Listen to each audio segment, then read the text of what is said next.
মজুরি খাটবো, সন্তানদেরকে নিয়ে ডাল ভাত খেয়ে বাঁচবো। আপনার এই ভিক্ষার চাকরি আমরা করব না। আমরা সিদ্ধান্ত নিয়েছি 5টা পর্যন্ত আমরা সরকারকে সময় দিতে চাই। সংগ্রামী ভাইরা আমার, আপনারা আমাদেরকে পরীক্ষা আরো দিতে হবে মনে হয়। আপনারা কি শ্রেণীকক্ষে যাবেন? আমরা কেউ শ্রেণীকক্ষে যাব না। উপদেষ্টা মহোদয়, আপনি আমার 6 লক্ষ শিক্ষক কর্মচারীকে চাকরি থেকে টার্মিনেট করে দেন। আমরা সিএনজি চালাবো, অটো চালাবো, কৃষিতে কাজ করব, মজুরি খাটবো, সন্তানদেরকে নিয়ে ডাল ভাত খেয়ে বাঁচবো। আপনার এই ভিক্ষার চাকরি আমরা করব না। আরেকটি বিষয় বলতে চাই, আমরা আপনাকে সুযোগ দিয়েছিলাম, আপনি সুযোগ নেন নাই। আপনার সাথে যে আলোচনা হয়েছে, যে প্রস্তাব দেওয়া হয়েছে, এই প্রস্তাব আমরা ফিরিয়ে নিলাম। এখন আমাদের যে 3 দাবি ছিল, আমাদের 20% বাড়ি ভাড়া এই মাস থেকে দিতে হবে।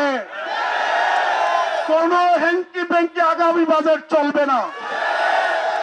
টাকা পয়সা কোথায় থেকে আনবেন এগুলো আমাদেরকে বইলা লাভ নাই। লক্ষ লক্ষ কোটি টাকার অস্ত্র কিনতে পারেন, প্রকল্পের নামে লুটে পুটে খেতে পারেন। আগাম যারা আপনাদের মন্ত্রী হয়ে আসবে তাদের জন্য আপনারা গাড়ি কিনতে পারেন।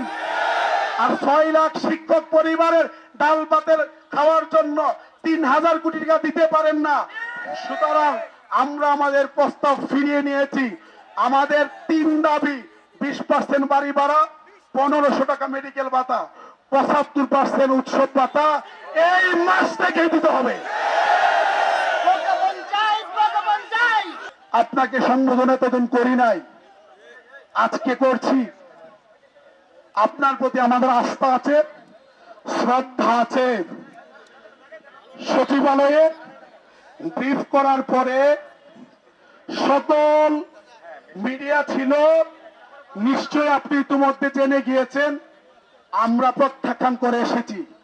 আপনার অপদার্থ, অথর্ব, অ্যাগ্রেসিভ, ষড়যন্ত্রকারী শিক্ষা উপদেষ্টা এই সমাধান করতে পারবে না।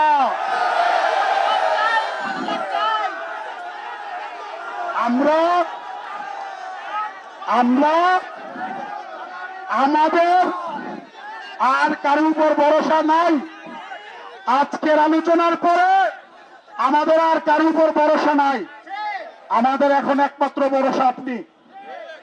যদি মনে চাই সমাধান করেন, আর যদি না চাই দাবানলের মতো আন্দোলন ছড়িয়ে পড়েছে, নিয়ন্ত্রণ করার প্রস্তুতি নেন। আপনি যদি মনে করেন আমাদের কোনো প্রয়োজন নাই, আপনার সকল বাহিনী পাঠাইয়া আমরা এখানে আছি, আমাদের সবাইকে ব্রাশ ফায়ার করে মেরে ফেলেন।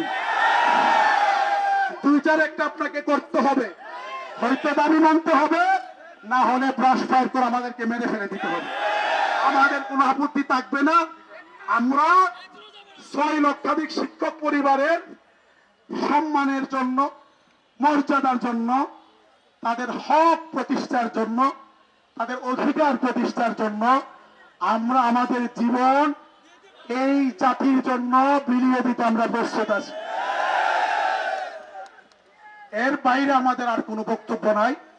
সাংবাদিক ভাইয়েরা, আইন শৃঙ্খলায় নিয়োজিত যে সমস্ত বাহিনী আছেন, যারা গোয়েন্দা আছেন, সবাই আমাদের মেসেজটুকু আপনারা পৌঁছে দেন।